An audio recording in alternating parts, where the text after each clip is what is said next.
Yes, mbandi akade kano mwasibya mutya muli mutya nina kuvasa omusubscribing ate munyigene kale bagita Afudde TV jimba tumedeka abali Saudi Arabia namwe abasinza mu gwange lya kata nimbe bazane bagamba ati mogera kubanga muji followinga Ntiisa ku lubuto lw'abalongo neera nina kwambi kutuusako so ngati ne Dr. Afudde mu Ddwaliro bamusanze Afudde mu office mbina masawo bagita Afudde TV waliyo Afudde News waliyo KB TV kosane KR TV Uganda now YouTube channel zo zina muzifollowing temujja kubanga mujisa kubanga inateeka y'ebyakabi gwe nayagala okufuna ebyakabi trending zi following zonna YouTube channels tojja kubanga wejjusa nze nkubuulira tojja kubanga wejjusa gwe zi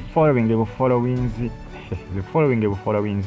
mikwano gyange abali Canada mu Toronto abali Saudi Arabia batemeddeko ne mbagamba nti mungere okubanga mugifollowinga Ntiisa abuli nayogera ku nsonga za abalongo be yazaala agamba nti abantu bangi beesibye ku ekyo ekyokuba nti bagamba nti yanywa Maziiga mukoka kufuna olubuto lw'abalongo nti n'okufuna abalongo nti yanywa Maziiga mukoka naye nga gamazima nange nawulira ng'eyayogera bw'atyo era abasinga bagamba Ntiisa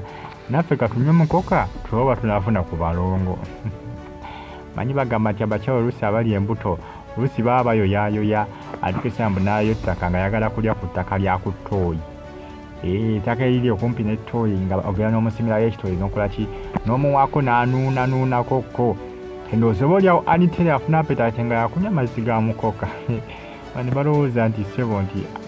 abalongo ne bajja mu Maziiga mukoka bannange social media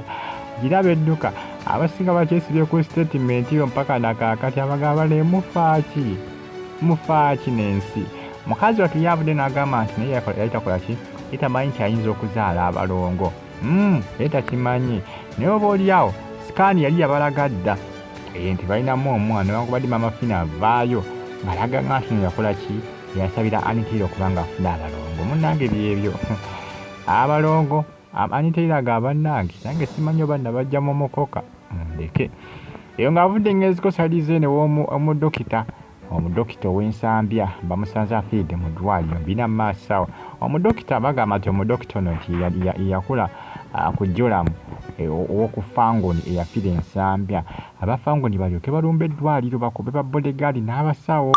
ekyaviddeko ne boosi waabwe amanyikiddwa nga alienskin okubanga essaawa zino aliwuzira ono akomezebwa olunaku olw'enkya kooti erabe oba enaamuwa bbeeru oba nedda kubanga emisango egyamukwasa bagamba nti kuliko okubba essimu nti y'obukadde obuusatu mu emitwalo oba 5 kika kya iPhone ndowooza kosaana okuba omudokita ne ba security guard ku ddwaliro ery'ensambya ku Nsambya hospital abafango ne bava ne bagamba nti bbe ekyabakozesa ekyo olw'ensonga nti abasawo baganda kubanga babawa alipoota ku nfa ya Jolamu munnaabwe eyakola ki eyabeeranga ku fangoni mwongere okubanga mugifollow nga bagita Afudde TV UG musubscribinge munyige kale omudokita information etambula yaga nti bamusanze yakutuuse dda nga kapuuti kiki ekyassa omudokita omudokita kubanga information etambula bwetyo bweraga nti omudokita yakoze eki nti omudokita Afudde yasiza omuka ogw'enkomerero information ekyafudde mampolampola jako bangi batuusaako wano ku Afudde TV gimwongere okubanga mugifollowinga musubscribinge munyige kale mbeebaza ne bagamba nti muli b'amaanyi nnyo okubanga mugyekumira ku comment section weeryawo ovaka buntirawo wansaawo mu comment section bagita Afudde TV ejoje kiki ekyaviiriddeko omudokita ono okufa kiki ekyamuviiriddeko okufa ndowooza olengera Ndozolenga St. Francis Hospital Nsambya breaking news Nsambya doctor who was assigned to treat Jolamu has been found dead in his office. Now the big question comes ndozo kalengera munange katambuzibwa ku social media njagala kusooka kufuna information esingako kweno naye nga munnange aba St. Francis Hospital wali Nsambya information bwetyo bwekozeki bwetyo bweraga bamusanze yeewunzisebwa atyo nti era nga yakazidda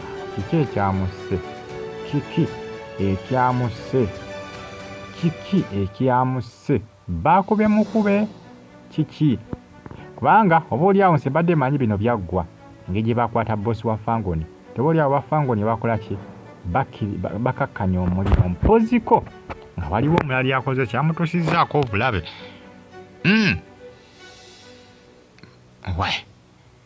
kineewuunyisa kinkubye encukwe kubanga yali akola kujjulamu ate abafangoni baagala ne balumba abasawo ensamba ne babakuba bubi nnyo nga ne dokita ono kwakola ki kwamutadde ndowooza yoyo gw'olengera mu kifaananyi yo gwe basanze nga yafiidde mu yafeesi ye nga information bwetyo bweraga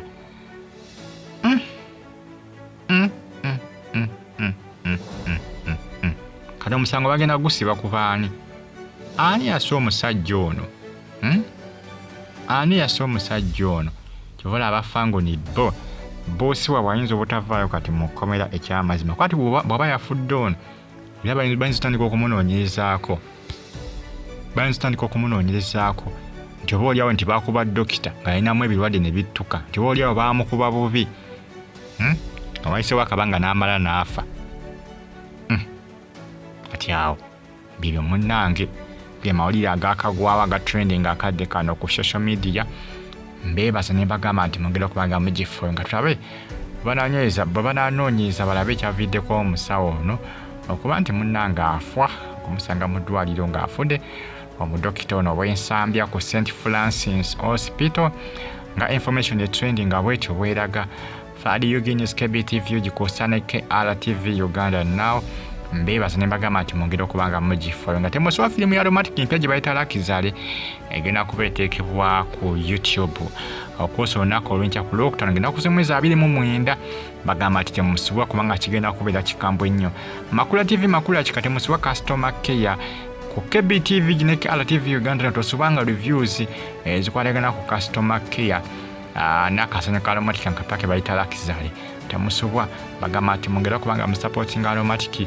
temujja kubanga mwejjusa kubanga kikambwe bukambwe kya tabu nnyo kya mutawaana nnyo sikala ng'ogye followinga tojja kubanga wejjusa munange byebyo ebimukola ebitrendinga akadde kano ku mitimbagano ejja shosholo mu media wamudokita bwati omusajja wate bamusanze nga yakazedda yakalambadde ani yassa omudokita munange byebyo abo tutuuse